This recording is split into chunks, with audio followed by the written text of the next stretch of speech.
I am Anna, 19 years old this year.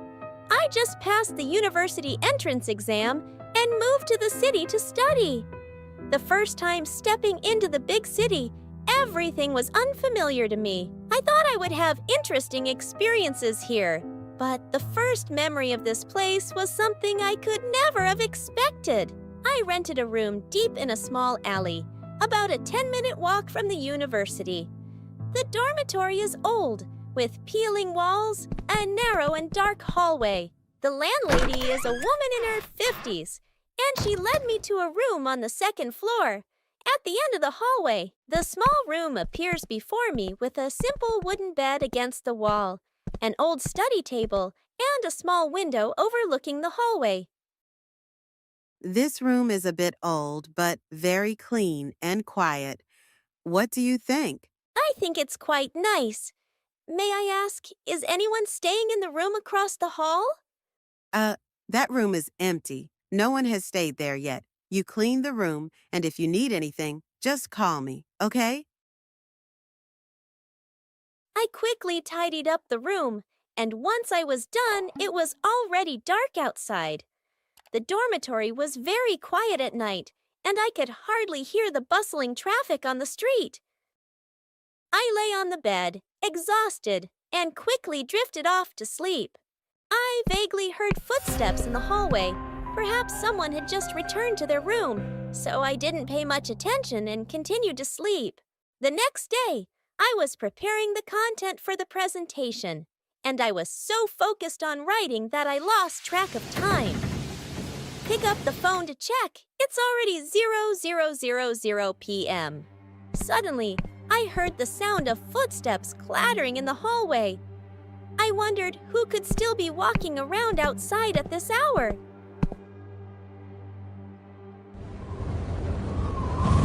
I looked out the window, but the corridor was quiet and empty. A chill ran down my spine. I quickly shut the window and rushed to bed. In the middle of the night, I was awakened by the sound of children playing, and there were whispers of people talking, but I couldn't hear what they were saying. Those sounds seemed to be right outside my room. Is anyone there? I called out, but all I received was an invisible silence, a chilling atmosphere enveloping the entire room. I fearfully turned to look out the window. Suddenly, I saw a shadow standing outside the window, a hazy silhouette. Only part of the face could be seen staring at her. The next morning, I decided to tell the landlady about my experiences over the past few days. It could just be the sound of a cat. There are a lot of homeless cats in this region at night. Why didn't you tell me from the beginning?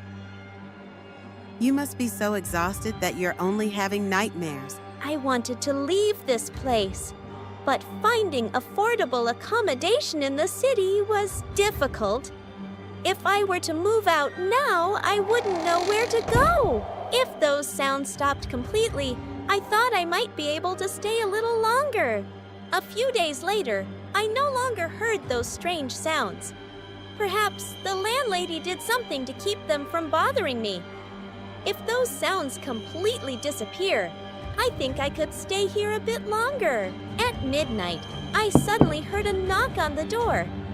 I got up, stepped outside, and opened it, but no one was there. As I looked around, I noticed a man standing motionless not far away, his back turned to me. A chill ran down my spine as I slowly walked towards the man and called out, "Is anyone there?" Get out of here. You are not allowed to stay here. Why am I not allowed to be here? Who are you? The man slowly turned around, the light from the bulb revealing a gruesome, bloodied face, an image I could never forget. Seeing that image, I screamed in fear. But looking around, it was the familiar room again. It turns out everything was just a dream. Suddenly, a knocking sound echoed. I didn't know who was knocking on my door in the middle of the night like that. I began to fear and secretly thought, could it be them? The people in the room opposite? Who is it? Who's out there? The knocking continued to grow louder, as if the person outside was about to break the door down. I was terrified, staring at the door without daring to breathe heavily. Get out of here. Get out of here. I knew that if I stayed, even more terrifying things awaited me. When I woke up, it was already bright outside, and the door was still tightly shut as if nothing had happened. I quickly took everything I had and left this horrible house. I had a feeling that if I stayed any longer, even more terrifying things would await me. The man and that room remain a mystery to me. But after everything that has happened, I no longer dare to return to that boarding house again. I still vividly remembered the days I spent in that terrifying apartment complex. It haunted me for a long time. That year, I had just been accepted into university and moved into an old apartment building near the campus. I was prone to allergies, so I often applied baby powder to my skin to relieve the itching. However, because I was clumsy, I accidentally spilled the powder on the floor, creating a thin layer of white dust. It was already late, so I hurried out without cleaning it up. When I returned, I was stunned to see smudged footprints clearly imprinted all over the powder-covered floor. Worried, I called the building manager to report what had happened. Hello? I suspect someone broke into my apartment while I was away. Could you please check the security cameras for me? Ask the security guard tomorrow. It's too late now. He hung up right after that, but the uneasiness still lingered inside me. I got up and walked around the house, checking every corner to see if anything was missing. As I stepped out onto the balcony, a cat suddenly lunged at me and clawed my face. I screamed and stumbled back, a burning pain spreading across my skin. The cat growled, then leapt onto the neighboring balcony and vanished into the darkness. I clutched my chest, breathing heavily, telling myself it was probably just the neighbor's mischievous cat. That night, as I was sleeping, I heard someone calling my name. Who allowed you to sleep here? Get up. I jolted awake, only to find myself lying in the middle of a graveyard. In front of me stood a thin man with a furious expression, staring straight at me. In his hand, he held a sickle, ready to strike at any moment. Who are you? Why am I here? This is my home. Who gave you permission to lie here? As soon as he finished speaking, he raised the sickle and charged at me in a frenzy. I was so frightened that I turned to run, but tripped over a rock and fell to the ground. Before I could get up, the man was already upon me, the sickle raised high above my head. I screamed in panic and suddenly woke up in my familiar room. Still shaken, I immediately called my best friend. She arrived not long after, and I trembled as I told her everything that had happened. To help me uncover the truth, she poured an entire box of baby powder all over the room. Then she suggested I sleep in her room and said we'd come back to check in the morning. The next day, when we opened the door, I nearly fainted. Footprints were everywhere, children's footprints, adult footprints in all different sizes. But what chilled me to the bone was that the prints crawled up the walls and even onto the ceiling. I couldn't take it anymore. I packed my things and moved out that very day. A few weeks later, while eating near that apartment complex, I saw a crowd of people running out of the building in a panic. What's going on with that apartment complex across the street? I heard the building owner dug up someone's grave to build that place without permission. People are furious and came to tear it down. Really? I just moved out of there because of some strange happenings. A lot of people left after being scared off. No one dares to stay there anymore. I felt the blood in my veins turn to ice, a chill running down my spine. Since then, I never dared to go near that apartment building again. People often dreamed about magic lamps and 3 wishes. if those wishes turned into curses. I was Kevin, an office worker living alone in a small house in the suburbs. That day, on my way home from work, I passed by a roadside dump and was drawn to something glittering in a pile of old junk. It was a porcelain teapot with chipped glaze and faded patterns. But something about it felt like it came from a fairy tale. A faint light seemed to flicker from it, strangely pulling me in. I picked it up, brushed off the dust, and decided to take it home as a decoration for my bedroom. That night, I dreamed of a soft whisper in my ear. Rub me. 3 wishes will come true. I jolted awake. The room was still pitch dark. The teapot sat quietly on the shelf. I turned on the light and stared at it, a curious feeling welling up inside me. I picked up the teapot, thinking of the old tales I had read, and rubbed it. Nothing happened. I laughed at myself, feeling silly, and went back to sleep. The next morning, just as I stepped out the gate, the neighbor's dog rushed out, barking furiously. Why don't you just drop dead? When I came home that evening, I froze. The dog was lying stiff and lifeless right in front of the house across the street. A strange, indescribable feeling crept over me. Later that night, after a shower, I turned on the TV and began watching the news.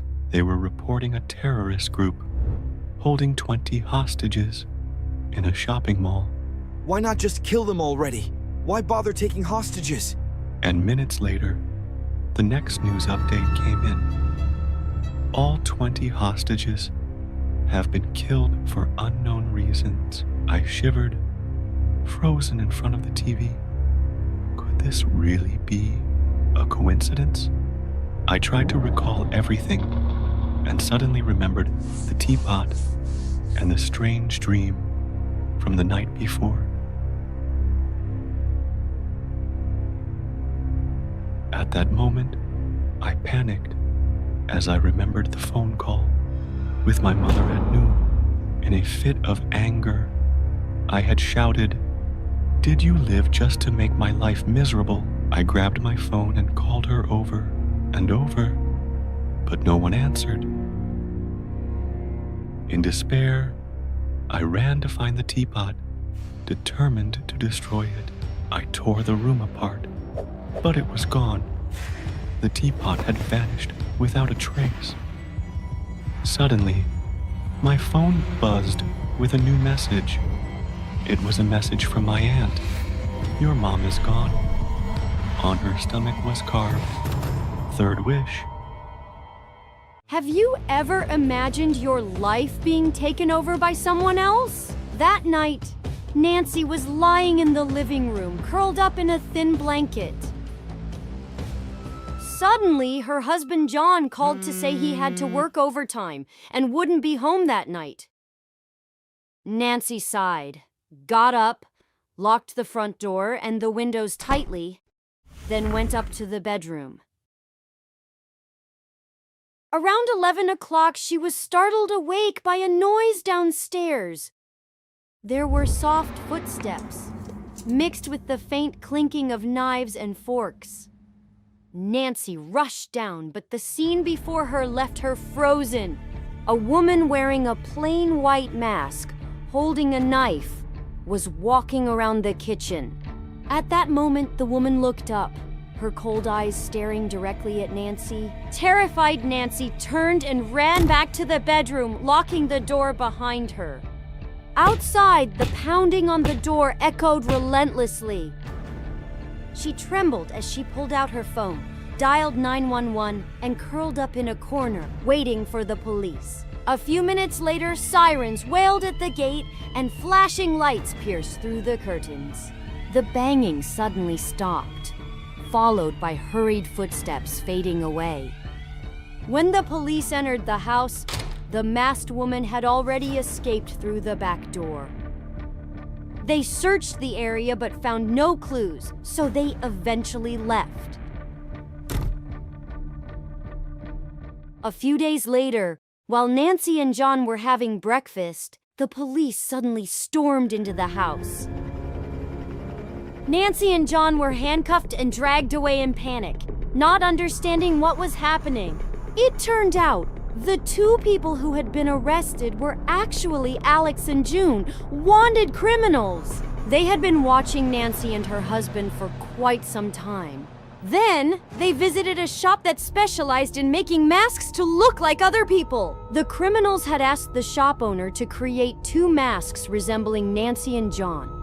Once they had their new faces, they planned to kill and impersonate Nancy and John.